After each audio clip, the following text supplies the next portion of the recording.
Hello and welcome back to Alyena's Kitchen, where today we're going to be making a 4th of July cake. This cake is so delicious and it has great colors of red, white, and blue and an ombre icing, as well as I'm going to be making some homemade cake pops to put on top. So keep watching. Now let's start making the cake batter.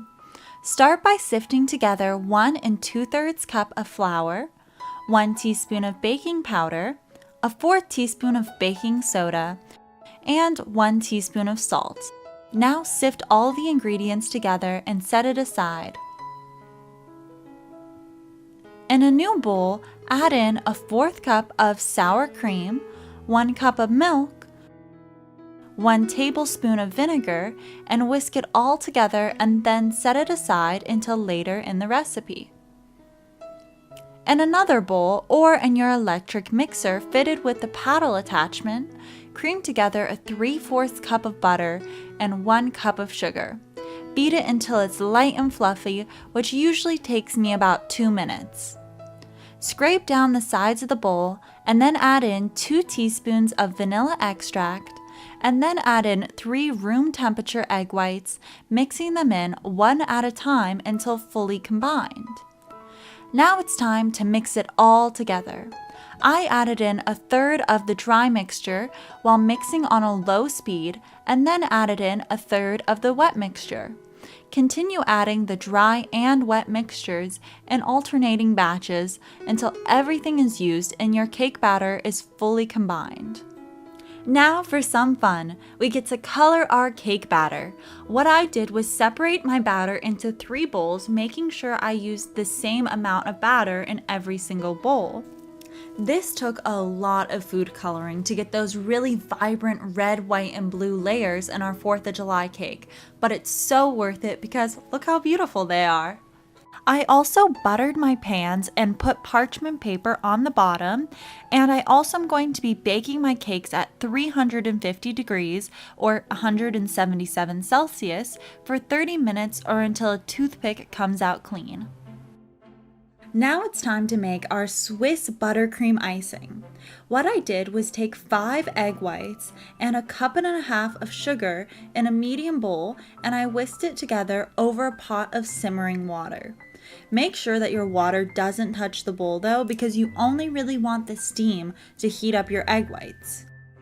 You want to keep mixing this mixture for several minutes until it reaches 160 degrees Fahrenheit. This is quite the arm workout, I'm not gonna lie. But this icing is so worth it, and it's personally my favorite because it's not that sweet and it's so creamy. So once your mixture is 160 degrees, you can pour it into your mixer fitted with your whisk attachment and run it on medium speed until it's room temperature. This takes about 2 to 3 minutes. Once your mixture has cooled down and has this lovely texture, you're going to switch out your whisk attachment for your paddle attachment. And now we can start adding in our butter. We have a lot of butter today. We have 4 sticks of butter or 1 pound. So we're just going to be adding this in slowly, 1 tablespoon at a time. The last thing I did is optional, but I find it really makes a difference. I added in 2 tablespoons of vanilla extract, but you can also add in whatever flavor you like. Now, to give that great ombre effect that we have on our cake, I took 2 tablespoons of the icing and put it in 2 different bowls. And then I added a few drops of food coloring to each bowl, 1 red and 1 blue, and then I just set this aside until later. Now that the cakes are cooled, you can take them out of their pans and prep them for icing. I would like to mention that this recipe calls for 3 6-inch pans, but because I only have 8-inch pans, I doubled the recipe and then used a 6-inch cake cutter and cut the cakes to make them 6 inches. And of course, I did not want to waste all that delicious cake, so with my excess, I'm making some cake pops. The ingredients given in this recipe are not doubled, so if you would like to make cake pops or are just using larger pans, make sure you double the cake batter part of the recipe. Okay, so now that that is all covered, let's start with the fun part, getting to put our cake together. For layer 1, I used the blue cake and added a nice thick layer of buttercream. For layer 2, I used white cake and repeated with more icing, and for layer 3, I used the red cake. Now that our cake is 3 layers tall, cover it with buttercream icing, and next place the dollops of blue and red colored icing around the cake. At this point, I used an icing scraper to smooth it into the cake and give that beautiful ombre look. Now on to making our cake pops. So for me, I didn't have 6-inch round pans, so I doubled the recipe for this cake and used 8-inch pans, and then I cut it into my 6-inch shapes. So I have a lot of cake left over, and I don't want to waste this, so I'm just going to make some cake pops with it. So what I'm going to do is take my leftover cake and just crumble it into super tiny pieces before I start to make my icing for it. Now I'm going to start making my icing. So today I have 7 tablespoons of butter at room temperature, so it's nice and soft. And I'm just going to add this to my blender, and I'm using the paddle attachment for it. And I'm just going to beat this all together for about 2 minutes so it's light and fluffy. Now I can add in the rest of my ingredients. So today I have 1 3/4 cups of powdered sugar, which I'm going to be adding in. There we go. And I also have 1 teaspoon of vanilla extract. I personally am a huge fan of vanilla flavor. I add it to almost everything, I feel like. And I'm just going to beat this together, and then I'm going to slowly start to drizzle in my heavy cream. And today I have 2 to 3 teaspoons of heavy cream. Now that I've beat my frosting together for about 2 to 3 minutes so it's nice and smooth, I can add in all my crumpled cake, and then I'll turn my mixer on low until everything's just combined. And this is also a great time, if you're a big frosting fan like myself, to give it a try, see what you think. I think it's really tasty. So I'm just gonna add in my cake now.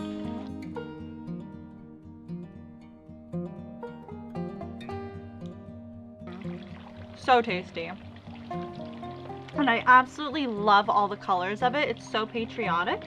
So now I'm just gonna roll my cake pop. So I'm gonna take about a tablespoon of the mixture and just roll it together into a ball. And then I'm gonna place it in my fridge for at least 1 hour so it's nice and cool before I dip it in my white chocolate.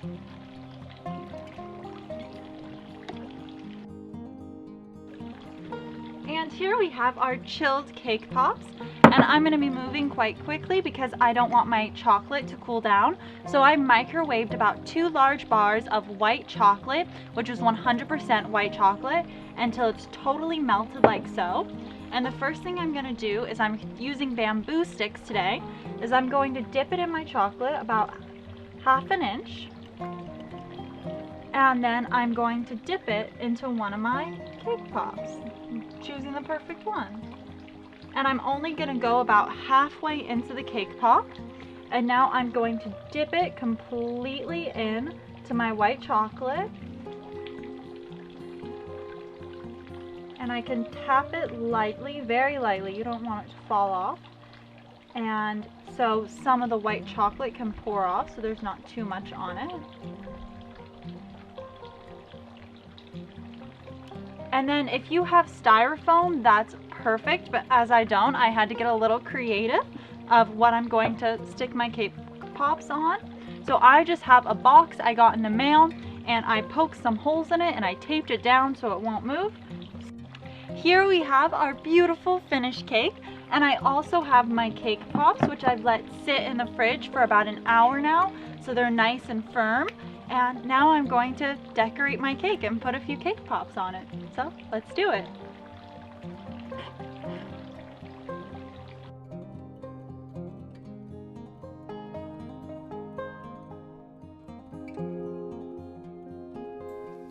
Also, don't make my mistake. Make sure you take your cake pops out of your cake before you cut it, or else you'll probably cut into the wooden sticks and it'll stop you from getting that perfect cake slice.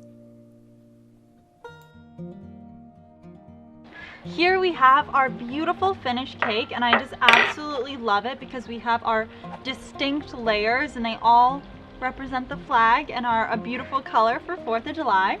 So now I get to taste it, and in my opinion, the best part. All right, here we go.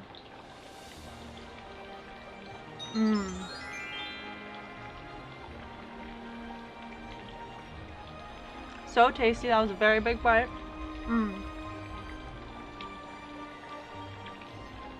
Very good. The meringue buttercream is so silky smooth, it just melts in your mouth, and the cake's so light and fluffy. I just absolutely love it, and it's so pretty too. So please let me know if you try this recipe and what you think in the comments down below. Also, I want to wish everyone a very happy 4th of July, and thank you all so much for watching, and I'll see you next time. Oh, and I forgot, the cake pops are awesome too.